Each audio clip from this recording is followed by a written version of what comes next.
Welcome, everyone. This is Glenda Dawson, and you're watching Glenda's Dragon's Den. I just want to say thank you to everyone who is here every single Wednesday night and who shares it. And for those that watch it later, we truly appreciate you and are blessed to have you as subscribers and also as people who send us messages and emails to let us know what you think of each guest. I love the feedback, and of course, I send it to our guests if that is what you wish. Tonight we have a phenomenal guest, Dr. Gail-Skywalking with Moon, and she'll go over all that with you. She is a very different experiencer with with the galactic beings or galactic family, and she also has healing modalities and does other podcasts as well. So let's welcome her. Dr. Gail, how are you? I'm good. Thanks, Glenda, for having me. And I Thank you. like different, and I do have a lot. And the thing about me is I'm allowed to remember my experiences, and don't know why, but I've been fortunate to be allowed to remember since 2020. I've been allowed to remember my experiences with the extraterrestrials, whether I'm dreaming or meditation. And then it didn't have to be any of that. It was like in my face. I could turn the dial almost like on the radio station, and I'm with them versus or over here in real life Earth. So yes, my extraterrestrial experiences is very extensive. Hmm. So I want So, to talk about my background first because people yes. really think, okay, here there's the cuckoo girl over here talking about her extraterrestrial experiences, which it is so far from my background because my background is a nurse. I worked in the operating room for many years. Hmm. And then I went back to school to become a chiropractor, opened my office, practiced chiropractic. But then I had to retire from both to take care of my dad who had dementia. So that took all my time. That was an 8 year journey taking care of him. And then after he passed away, so my life had always been medicine, science, medicine, science. That was me. And that is my direction. And so when he passed in 2019, it was October 2019, we actually went in March in 2020 with COVID. And it was the first time I wasn't taking care of anybody. I was alone with two pets, and I think I was the only person who was excited to be alone by myself, taking care of my two pets because I had always been the one putting my energy out for everybody else. And this was the first time it was just going to be me, taking care of me. And of course, I made this long list of things to do. And on that to do list was like paint my deck on the back of my house. And of course, go on a diet, but that was out the window. And then it was also learn Spanish. I was going to learn Spanish. And I had this whole long list of things. And one of the things on the list was meditation stuff. And that's how I labeled it. Let me try this meditation stuff. And I decided that I wanted to try that because my life had always been very stressful from, Right. everything I had done had been very stressful work. And so I thought, I need to go within, start going within and trying to try this out. So that's what opened my world up. When I started meditating, I started meditating in March of 2020. And by the time 20, June 2020, my whole world had changed. Now, my background had always been that I was a closeted medium, which Hmm. I ever talked about anything that was, um, of the other world that I was seeing ghosts or I knew ghosts around or I knew somebody who had passed was around. I was always laughed at and just said, you're crazy. And I kind of would shut it down. But whenever 20 and I was in by myself, there was nobody to shut it down. There was nobody around, Hmm. peer pressure or anything type. So when I was started meditating, I met my dad who had passed. I knew he was around, but I had always been able to smell whoever's around who had passed. But all of a sudden, I was able to see him. I was able to see him. And then we were able to create a place to meet every day to talk about family, life, and money, which is really good at. We were talking about money and family. And so we would create a place by a river to go meet and sit down and just chit chat. And it's just like he was sitting next to me talking. And from that, I would say that started maybe in March. By June, when I was sitting talking to him, this little petite little blue being walked up and sat next to me. And I'm going, who's this thing? My dad didn't flinch. My dad didn't say anything. My dad didn't run her off. It was just really strange. She was only about 5 feet tall. She was blue. And the biggest feature about her, she had this kind of like crown looking thing on top of her head that moved like jello when she talked. So I sat there and was mesmerized by the way her head moved when she talked. And and she was a chatty Cathy. She was very friendly. She just talked about nothing that I could even remember that she talked about, just talking. And then she got up and left. My dad didn't say anything, didn't not even boo, whatever, nothing. He didn't say anything. So probably a week later, I missed a whole big part. I had, probably before even I met the extraterrestrial, I had one day when I was meditating, an angel show up in my face and trying to present me with a bracelet. She kept trying to hand it to me. And when she was handing it to me, there's this bright light around her. It was blinding. And it shocked me so badly, I came jumping off that couch. I didn't know what had happened. I have one metaphysical friend at that time who I worked with for over 15 years. And so I went to her about it, I was sheepishly going, Meg, this is what happened. Can you tell me what happened about this angel? I was really embarrassed to talk about it, but she was the only one I knew I could. She was laughing at me because I kept going, I must have a brain tumor. Something. I need an MRI. She says, you're going through a spiritual awakening. And I'm going, I didn't even know what that was. I was Googling spiritual awakening when I was leaving her, embarrassed that I didn't even know what that was. And then I started meeting the extraterrestrials. I would go straight to her and go, this is what I met. Tell me what it is. And she would say, and I kind of think that might be an Arcturian you met. Then I met a gray hybrid, and it was just a whole parade of different extraterrestrials I was meeting. Probably once every couple of weeks, I meet a new one, including reptilians and everything. And red butterflies, these giant red butterflies, I even met them. So it was a parade of them. By the time it was a couple of months later after starting them, and I kept asking each one of them, especially the insect or the mantis being, I kept going, why me? Why is this happening? And they would not give me an answer. They'll go, you're not ready for the answer yet. And so one day things changed when I went hiking with dogs. I had 2 dogs at that time. Mm-hmm. And in the back of the car, next in the passenger seat was a mantis being waiting for me to get in the car. The dogs didn't flinch, so I knew he was okay. Mm-hmm. So he went in the car with me, which he filled up that passenger seat. And he was asking me if I would work with them.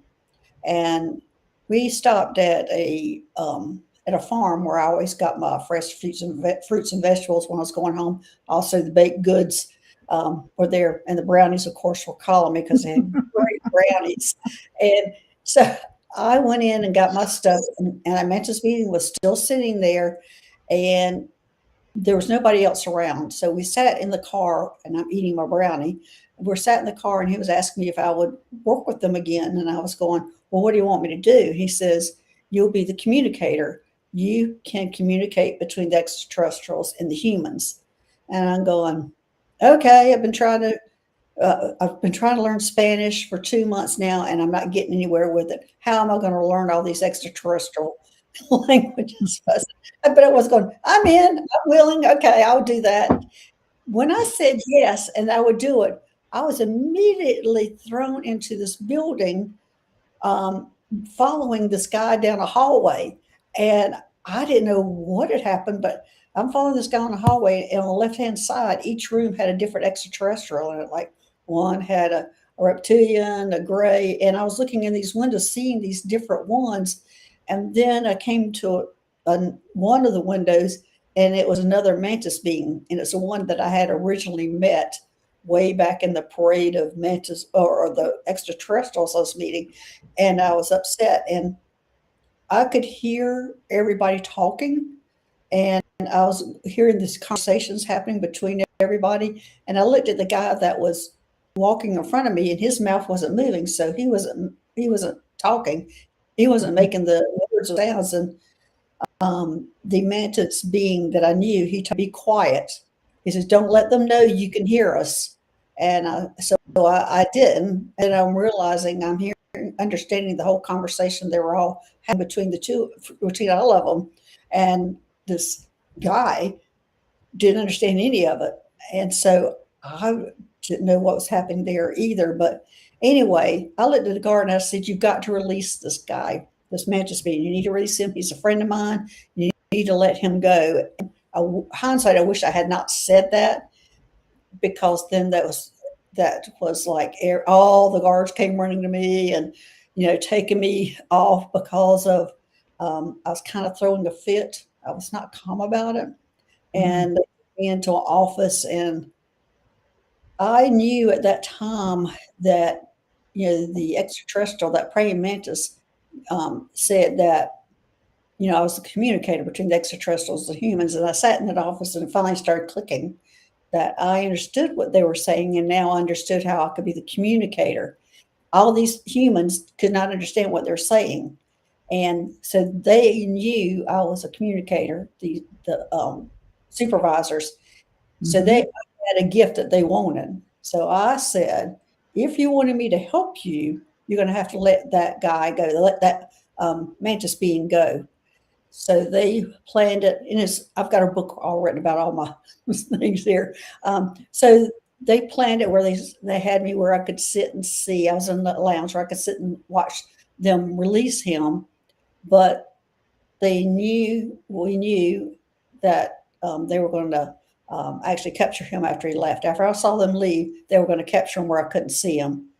Well, I was communicating with a spaceship above that was going to get him. Anyway, long story short, he escaped. They came running to me, wanted to know what happened, and I sat there and just pretended like nothing. And so I left. So that was my first mission, which began a whole series of missions of going into these Area 51 type places all over the world, rescuing the extraterrestrials who were sick and dying. I would go in and get them, and with a crew. I wasn't by myself. I had a whole team going in with me. Wow, that's amazing. So, well, I learned to fly. That all these missions are in that first book. Right. Okay. And what stands out to you the most out of all your missions so far? Oh wow, I don't know. Maybe I would say the hardest mission that I did was when I was saving a woman from the extraterrestrials, from reptilians. That would have been my hardest one, because I had to face moral dilemmas and how to rescue her. That was really tough. That was really tough for me. It was like 12 hours of planning, and it was really tough. That was tough. I could understand. That's now you said you had two books anyway, so I'm gonna start right off with that. The first book is the one about the extraterrestrial rescue missions. Rescue That's really missions. Mhm. right. And now the second one is more about healing. No, the second book is when I became a interplanetary liaison, Okay. and what that was going to different planets and stars, listening to their complaints and taking those complaints back to the Galactic Federation, and trying to see if I could help take care of the problems. Earth had the most complaints of all the stars and planets. But yes, so that's what my second book was about, is all those different planets and stars that I went to, and the issues that they had, and how and just showing what kind of beings live there and their habitat, those kind of things. That kind of opens your eyes up of how many different things are out there. Yes, yes, it does. And it's hard to believe that anybody could think we're the only ones in this Yes. galaxy of one, a galaxy of many other galaxies. It's like, like, but, you know, I was um, I would say the most interesting one in that book was the ones that look like these giant amoebas. And when we came off the spaceship and saw them, I'm going, is that who we're meeting? And they scooted along the ground, and they actually lived in the water and would come up on the ground. It was just really, they were really, really strange. But that they did, that was one of the inhabitants of one of the stars. wow, that must have been really interesting. Yeah, it was. A little weird at first, but I'm sure very interesting. Just There's a even lot the of way. There's one of them I had to travel. I had to hang on to. He was so tall, like a giant. I had to hang on to his foot, or sit on his foot and hang on to his ankle to travel. So that was that's interesting. This is all in my second book. Wow, that's amazing. That is amazing. So, what inspired you to start letting the world know you could see and you could hear and all that? Well, I they kept pushing me whenever they wanted me to do something. They start kind of tapping me on my shoulder, and then it's Hmm. that tap gets a little stronger and stronger and stronger. They first asked me to write, um, not a podcast, whatever it is, the other guest, to write a blog. Write a blog. So I tried writing a blog, and I was terrible at it. Terrible, terrible, terrible, terrible at it. So I decided that I would compromise and do a YouTube channel, and that's what I did. And so I started it having no expectations of it, but it was just a place for to make it comfortable. My stories were Hmm. so crazy and out there that other people would be able to come forward and talk about theirs, and being a safe place to talk about it. So that's how I started. I just started putting out some videos of Hmm. what I did in my missions and things like that. And then eventually I went live and would, to talk to people and bring other people who've had some, um, some things that they've experienced also. Mm, So I just tried to very.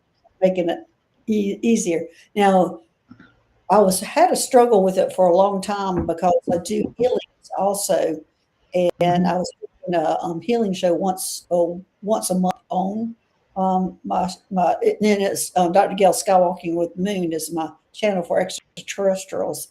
But then I decided to separate it, so it's given me a lot more freedom. And my second channel, which I have started with a friend of mine named Terry, at Holding Your Space, Mhm. she and I are collaborating together to create the healing channel, which is called Galactic Gaia. And that is where we'll be interviewing all different types of healers and have some healing shows also. And it's to create a library of different healers, because we all don't know what each other does or how we do it or what we call ourselves.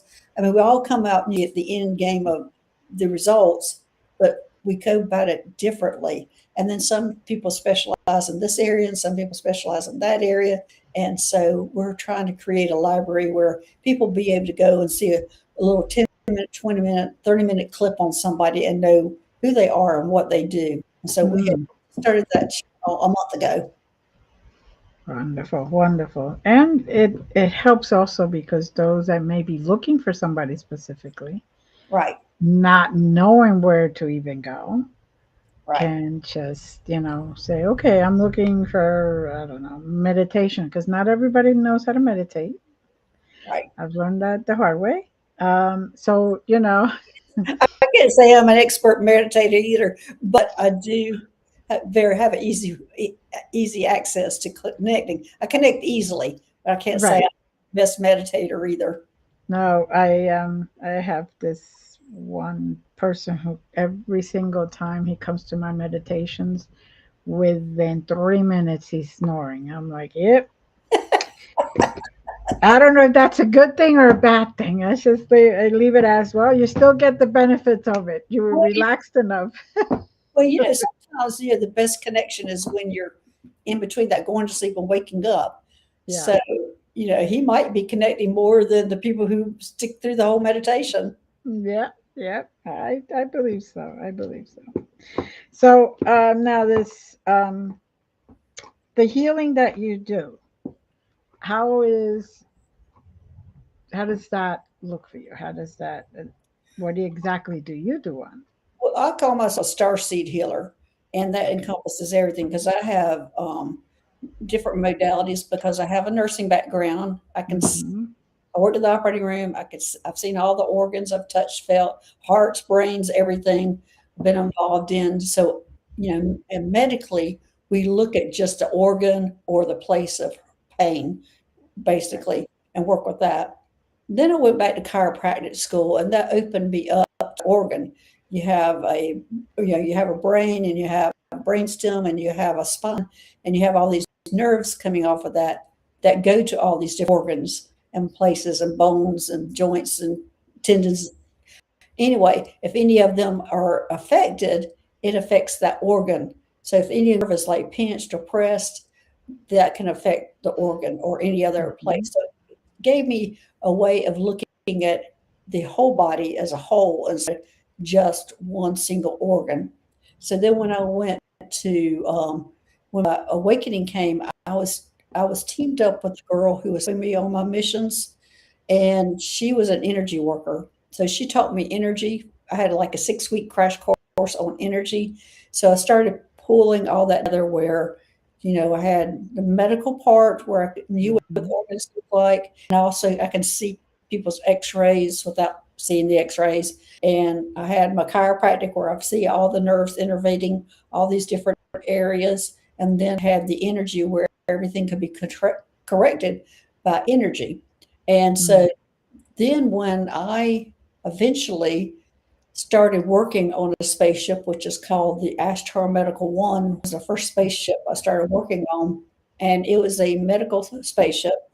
Hmm. And it was also a hybrid spaceship. It dealt with all different extraterrestrials. And I was a neurosurgeon on that spaceship, and my specialty was implants, putting in, taking out implants. And so we did a lot of brain surgery where we changed some brain waves. There's a lot of things I learned how to do on the spaceship. One of the big things about it, everybody went under color therapy. Everybody had some kind of color therapy that was going on while the procedure was occurring. At the very end, everybody had blue light to calm the Hmm. nervous system down, which was allowing the body to heal itself. Hmm. And also, we had a chakra machine. The chakras were really important.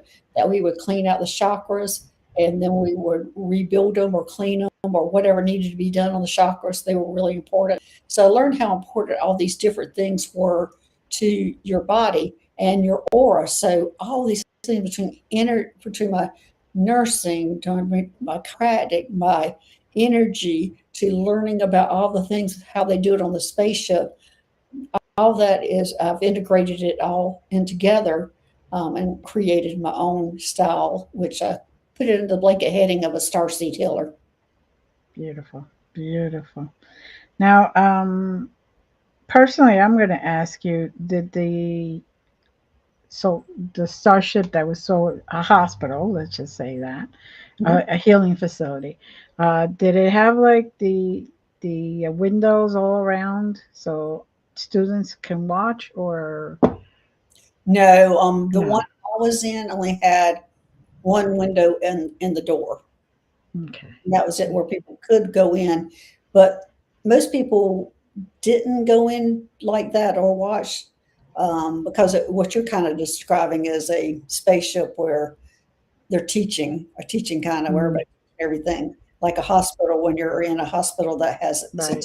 hospital, and they're in a kind of an auditorium, um, um, operating room where everybody's watching. this wasn't like that. That spaceship was not like that. But and also when they saw the blue light on, they knew the surgery was about to end. So Mm. that was a clue. But I got to create my operating room. I was like when they in my office, I got to decorate it. They said you can decorate it however you want, and I'm going, how do you decorate a spaceship? How do you decorate? How do you go shopping? And then they took me over to this panel where you could just push buttons. Just created. I was like, oh my gosh, I wish we could do that on Earth.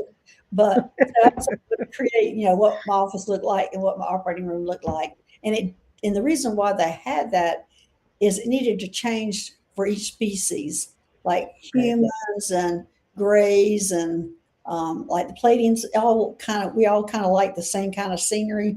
But then when it came Hmm. to reptilians and insectoids, they're kind of like the green, grassy, but the reptilians like more of the um, deserty kind of feel. So I Hmm. changed my operating room to meet the needs, what make each one uncomfortable. Wow, that's great. That is really good. It's amazing. You are, like I said, I did say different in the very beginning, uh, Well, because most, there's a lot of people who are doing these things, I think. yeah. They just don't remember it. I'm just not real sure why I remember it, but I did eventually because I kept going, why me? Why me? And they would answer, because you look human. And I was just going, what in the world do they mean? Of course, I look human. I'm human. But I was the only human looking one on the spaceship, the first spaceship I was on. I was the only human looking one on there. And, but eventually I understood what they meant. And they were telling me I'm a hybrid also, but I look human Okay. and that I Right. go and do things that they can't because they don't look human. But it took forever for me to get that information or understand that information. And it took me several weeks to a month to accept it. It took a long time to accept it. Hmm. I am sure, and that is why they kept saying you're not ready for that answer yet. Yes, exactly right. So, which is good that you remember. Let's see, when what I remember, I'm usually next to the patient, kind of holding their hand Mhm. in a teaching hospital. So for me, my experiences are a little different than yours, Yours is on a but different type of spaceship, obviously. right, right, yes. So that's why. Well, you do you know But beings that you're around? Do you know what was it? what do the beings look like that you're around? I had just about a bean of just about everything. And then, then in the windows, it's like each window was assigned a different species per se.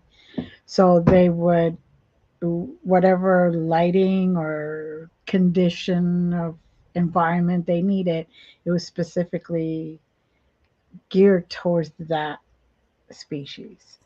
Was it in And a spaceship or was it an underground facility here on Earth? no, it was in a spaceship. It's a That spaceship. yeah, I only because I remember going up. Okay.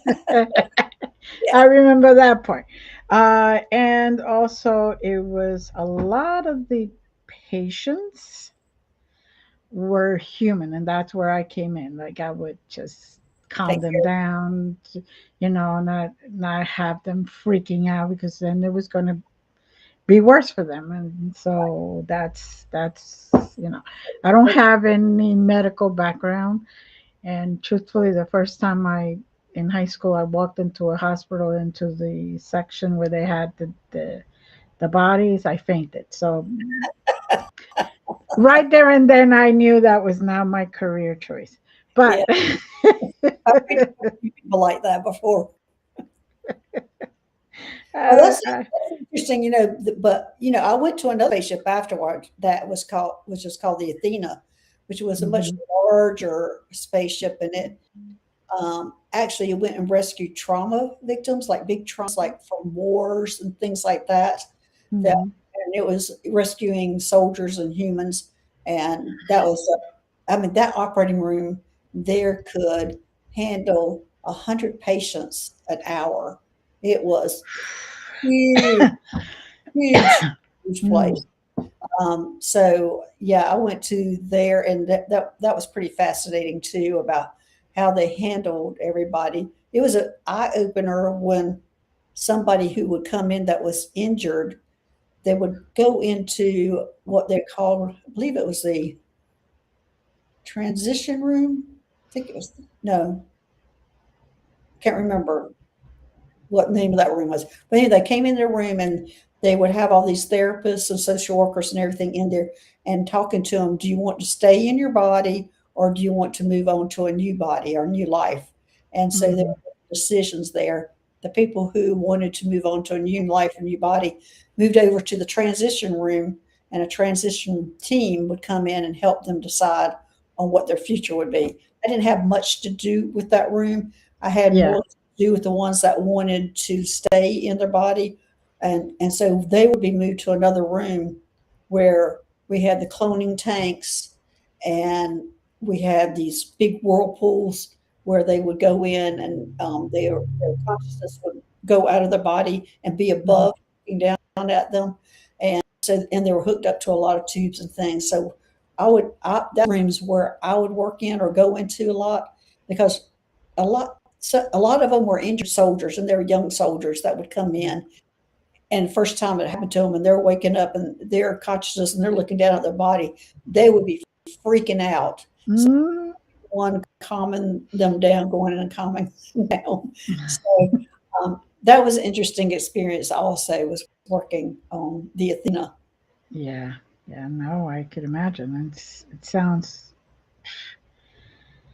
it sounds so big that you can't even imagine what could be in there, and you're not going to be shown everything. So, Oh no, I didn't see um, everything there. I yeah. was fascinated that they did have a zoo in there because they rescued animals too. And Mhm. I remember there was a big forest fire. I can't remember which Amazon it was in, but I remember walking in on, and it had, I think like three levels. I remember walking in on the second level, and there's a giraffe in my face. It was real interesting how Uh, that the people were in there were taking care of the animals.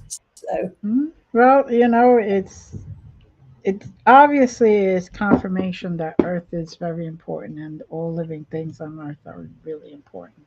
yes, And they want to try to save as many as they can, because we're ourselves destroying. oh yeah, So they.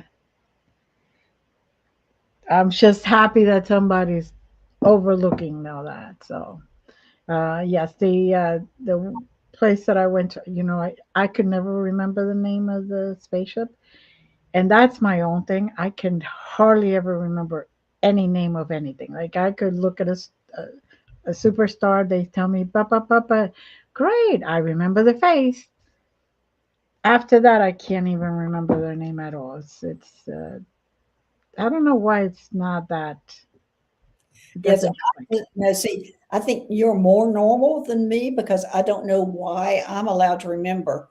So I've got journals and journals and journals of things that I've done, and allowed to remember. Now, the problem with my journals is because I have such a nursing background and chiropractic, we do everything in shorthand.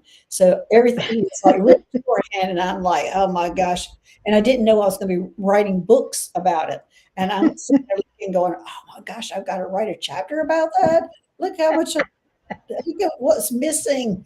Yes, so that's been real interesting also. Oh, I could imagine. I could imagine. And then, of course, as you're writing, and you could probably hear them say, "No, not about that. I want you to write up more on this and Yeah, yeah. focus more on that." But most of it starts coming back to the experience when you start writing it. You start remembering the experience. Right, right, right. Okay. And now, obvi- like you stated, they said that you are a hybrid.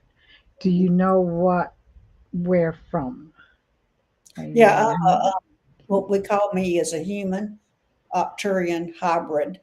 And when I was on that first spaceship, that's what they taught me.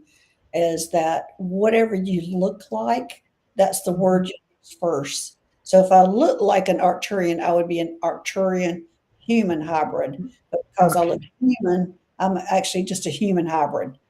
That's what Okay. so that's what they taught me in my first spaceship on how they wanted to be identified. Because I was going, "What do you want me to call you? What do you want me to call everybody?" And I got a big lesson on that. This is what you call this hybrid. Yeah, because I was on a hybrid spaceship, so it made it Right, right. a little easier. And I was only the only human hybrid on there at first. I brought some more Mm. on later. Good, good. Now, do you get any specific lessons, or do they teach you anything more than what you need at that moment? I'm not real sure because I've learned so much medically Mm, um, about everything they've taught me. And I've also learned a lot about the different species when I'm going in and rescuing, say, an Arcturian. They tend to have mhm. breathing issues here on Earth, and they have a cream that they put all over their body that they need to survive and breathe on Earth, and that's how they get in trouble when they get captured. Gray Mm, a lot of times they have difficulty with food that they're eating here on earth and they get in trouble. So I learned a lot of things like that. I also learned how to use energy in all different forms and getting in and out of these places. And I learned how to fly a spaceship, which was fun, which is a lot of fun. I love flying spaceships. And I am sure. there's a lot Lucky. of things I've learned, endless amount of things I've learned. Right. Oh, that sounds good. See, I was looking to see if they had taught you anything new as far as a healing modality that you don't even know you had, but they they started the remembrance, or they Well, ignited the. yeah, well, I mean, yes, it's removing and plants putting in implants, being able to change brain waves for people. Usually, it's emotional that they're changing the brain waves. So he's having depression issues, things like that. I've been taught so many different things, and then about cleaning out the chakras. I've been taught how to do that, and Mhm. so yes, there's a lot of things that I have been taught. But I know what you're trying to get is a structured modality. Did they teach you Reiki? Did they teach you this? Mhm. Which they keep saying, quit thinking linear. Yeah, Uh-huh. Okay.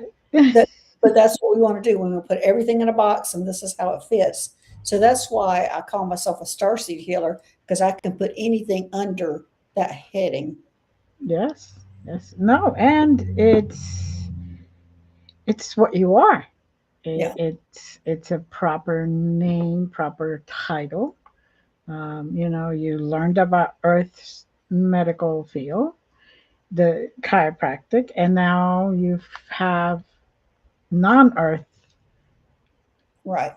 being type of anatomy and all that other stuff. Because I'm sure that their heart is not in the exact same place as ours, unless. There's a lot of differences, but on Earth, I mean, chiropractically, even I can adjust people now energetically without having to use my hands. And so I've learned just a lot of things from color therapy, stone therapy, all those kind of things.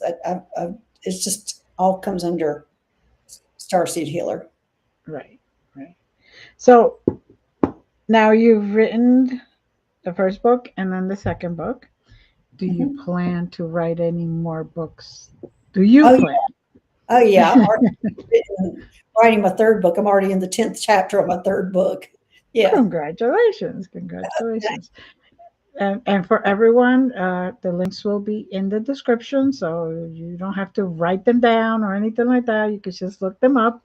They're on, Actually, you could probably just click on them and they'll take you there. they're on Amazon. Right, on Amazon. So now, what out of all this, in the very beginning, when you were going through all that and experiencing all that, besides thinking that you were crazy, because Well, everybody always thinks that I in the did. beginning. I never thought I was crazy as much as because medical, and my explanation was I had to have a brain tumor. I was Okay. hallucinating was hallucinating and I needed to get an MRI. I kept running to my friend Meg every time I did a rescue mission or every time I saw a new extraterrestrial. I go running to her going, "This is what happened." And she would keep going, "I've known you for 15 years. You're okay." And then I would go, "I have a brain tumor." It's Did so you ever get that MRI, by the way? I did have an MRI, but for a different reason than them.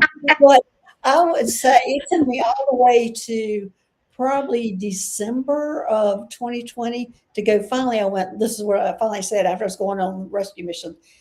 If I'm sick and dying with a brain tumor, this is how I want to go. Why not? Why not? Now, the rescue missions, I'm sure some are very easy or easier than others. Oh gosh, It, yes. it, you know, is there anyone in particular that you want to share with us that was a little more complicated, that it took even your emotional state because it was like Well, that's the too. yeah. I mentioned that one earlier. Whereas I was rescuing a woman who was walking on the trails of North Carolina, and there were Mhm, some reptilians who were shape shifted into looking human that were on the trail ahead of her, and she was going to run into them. And there was a lot of emotional things, and I spent 12 hours planning it, talking to several, two different people on how to handle it. Anyway, mhm, all those details are written in my book. How I eventually rescued her, and I had, and the moral issue I had was to either let her die or live, because she kept asking me, "Please let me die like this." mm, So I had all those kind of issues to go through. mm, It was that one. mm. Now, was there one that was more physically tougher than others? Because you probably get to see ahead of time in order to plan these missions. So you're probably seeing. But we're also is in the moment too, because things can happen while you're in the moment, because we have to go in and unlock doors and change the cameras and do different things to be able to sneak in and sneak out and get these beings out. Um, so there's a lot of physicality in it. In fact, usually when I do those missions, even in the beginning when I went on our first spaceship, I'm Mhm, nauseated for several days, several weeks afterwards, because it is so physically demanding, and mhm, I do have issues. When I was first going on the first spaceship, all I heard was go on a bland diet for 5 days. They kept telling me to do that, and I didn't know why.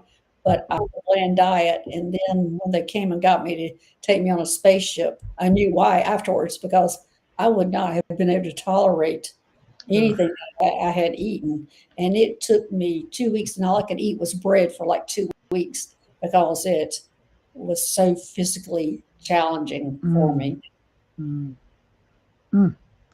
I could understand that. Now, I know every mission is different and all that. So you have people, you have missions that are on Earth, correct?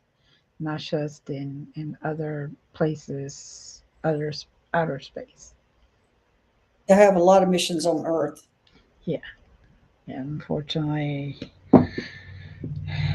you know, I wish they would admit that soon. Yeah, I mean, come on, let's face it, everybody captures a being and they don't know what it is, and they're going to examine it, if right. nothing else. So, Yes, yes. yeah, And so then that's some of part of the rescue is ones that are being experimented on, we were having to get out. right, right. And that's just not morally should not even happen.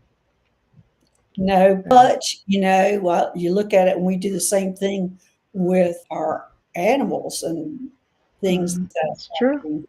So, it's really eye-opening to realize how little they even think of our species, a dog or a cat or pig or Hmm. whatever. Yes, yes, and all to learn, and yes, a lot of medicine has come out of it because, a lot of advancement because of it. So, And that would probably be their argument of studying these extraterrestrials and experimenting on them. mhm. Now, when when you realized you were going through a awakening moment, because I know some people, I've heard stories, some people like totally freak out. They just stay in their house, covers on. They don't want to go anywhere. Well, for me, it was easy. I was already in for 2020. Yeah. Yes. So I could freak out in my house. All these things could happen to me because I didn't have anybody to be accountable for and had one person I trusted that I could go have it explained to me. Hmm. Now, after all this did happen, everybody started paying attention to me. Whenever I said, "Oh, there's a ghost in this house," nobody was laughing at me anymore. Or when I was saying, "I'm talking to your father," nobody was laughing at me anymore. So everybody changed around me that realized that I did have these gifts and they were not. I think it was like there's no stopping it or putting it back in the can or hiding Right. it. Right. Good. Good. So they actually started respecting you and your thoughts and your abilities. That's wonderful. Wonderful.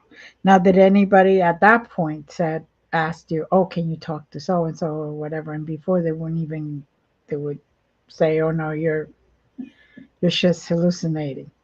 Well, yes, but I would not be obvious about it, saying, "Oh, I've got somebody here wanting to talk to you." I'm not one of those people who will walk up to somebody and go, "This person's here." I would have to Right. be comfortable or already know I have to know the person and Mm-hmm. tell what's going on. So, I know a lot of mediums will walk up to somebody and say, me, if I'm out in public, I'm very introverted. I'm shut down. Nothing's coming into me, at that time, nothing. So I have to be pretty much in my own world or around one person or something comfortable before I'll Right. even allow something to come in.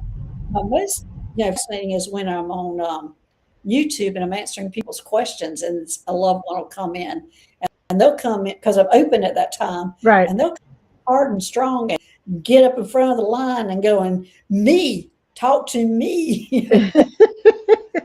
Be as pushy over the other side as they can be on this side. Uh-huh. Yep, yep. No, I'm like you. I don't go up to people and say, "Oh, I got a message for you from so and so. Do you want to hear it?" I'm like, no, if it's meant for me to tell that person, somehow that person will find me. Yeah, exactly. That's because no, like the Long Island medium, God bless her, but I could not do that. I cannot just go up to somebody and say, "Oh, I got this." Well, the thing is I'm so shut down when I'm out in public that they can't get through. I mean, Mm, I really, protected, shut down because I right.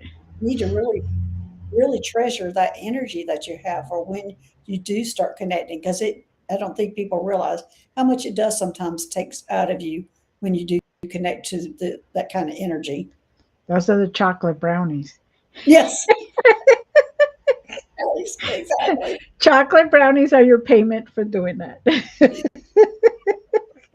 That's a good one. Well, I know for myself, sometimes when I really connect and it's a long session, I need something with chocolate or sugar or a snack to replenish what has been used up. Yeah, Because I know, yeah, it and affects the physical. yeah, and It's, take a nap if it's yeah. really hard. I have to sometimes because I do a healing show once a month, and it's called the Solaris Healing Center. Hmm. And it is a center that's on Solaris Star that I was taken to, and it's a center that actually our power animals, our guides, our masters, angels, all those people go there to get their own healing. And Hmm. when I was there, I was just standing against the wall because I was in all of this greatness that was in there. But then they allowed me to bring that energy to Earth to help others.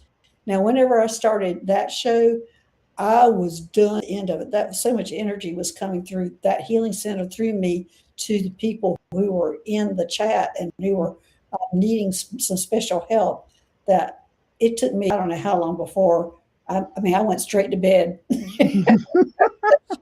I was so exhausted that it took so much. I have somebody who helps me, Terry, who comes on with me. So it's taken a lot of that off. So now I'm okay now. That's good. That's good. But it's funny because the last 2 weeks you're the second person that's said something about Solaris, which is Oh, very interesting. Yes. Um, I wonder what that's about because usually I don't get that kind of sequence. well, it's a But special store that I went to that yeah, actually the being, which his name was Monto, he was a gold being, taught me how to fly a spaceship, and that was his home, and he took me there. And on that star, there is the Solaris Healing Center plus a flight school, which is where he came from, the flight school, and so those two things are there. And so I've wow, been doing probably the Solaris Healing Center probably about 3 years now, about once a month. wow. I'm gonna have to look that up too. See, all this We'll be, stuff I gotta look up now. yeah, we'll be doing that. Our next one is February 7th, and Okay. that's Saturday, February 7th, and it'll be at 12 o'clock Eastern Time, 9 o'clock Pacific Time. We do Okay. Solaris Healing Center. I, I will have to look for it. So. Now, we are coming close. Is there anything else that you haven't shared that you wish to share? Um, I can't think of anything. I think one of the things that people are thinking that they want to know, when's the government going to reveal the extraterrestrial? Well, anyway, they're revealing themselves to the individuals and that they're going from bottom up. They're also asking the people who recognize that they are hybrids or Mhm. walk-ins and things like that, connected to extraterrestrials, to step forward and start talking about it. And you don't have to step forward like in your family who doesn't believe in everything, but step forward into a group because a group gives it more energy, and Mhm. they eventually will reveal themselves. The government will be forced to eventually accept that they're here, but by that time, we're all going to be so used to seeing them, working with them, and that it's not going to be any big deal. But we're going to have to help the others who are traumatized by this happening. So we're to prepare ourselves to help others that have this will be a first, a realization that there's something bigger and better than they are, and to give them grace when it does happen. Mhm. Wonderful, wonderful, and it's true. Humanity, not all of humanity is ready to hear that they're not the only ones, and Right. out here. But the it, I've met quite a few hybrids, and it's amazing how each one is so different because you in some of them you could really tell that they're hybrids, Right. and you definitely could pass off for human without a problem. Yes. Yes. Except your eyes are intense. Yeah. That, so that's one of the giveaways there. Right. But it's great. It is great, and the good part about it is because you're more introvert than extrovert, so you kind of want to be just like I'm not here. Exactly. Exactly. And I'm going, why would they choose somebody like me who's introverted that I'm not just out there? But it is what it's Well, they chose you because the background, you because I look human. you that too, and also because you were willing to do this. Yes. And you were willing to learn, you were willing to understand, you were willing to face what it was, and you're also willing to take on those missions that could be dangerous, Yes. Yes. and so that's very important. Your willingness and your compassion for all of the work. Yes. not just the person that you're rescuing, or the being that you're rescuing, I should say, but for the work in general. So Right. congratulations. Thank you. Sometimes you say, I say congratulations. The person looks at me like, oh well. It is congratulations because I wouldn't have it any other way. Yeah. Exactly, exactly. But I do Uh, appreciate having me on the show. I do appreciate it. Oh, it was my pleasure. We had spoken before, and this is it's just so nice and refreshing, that to hear your story and to hear all about it and your willingness to share, because not a lot of people are. They're still afraid, and even though you still have your boundaries and your, you know, walls up when you go outside, but you're still willing to give more of what you get. Right. So we all appreciate that. And just want to say thank you. All And right. please know that you could come back anytime. And my audience is going to definitely love you, because I could hear all the questions already. Everybody's going to be saying, "Oh, we need to talk. We need to talk." So if you need to talk to her, all of the contact information is going to be in the description. Again, you don't even have to copy it. You don't have to write it down.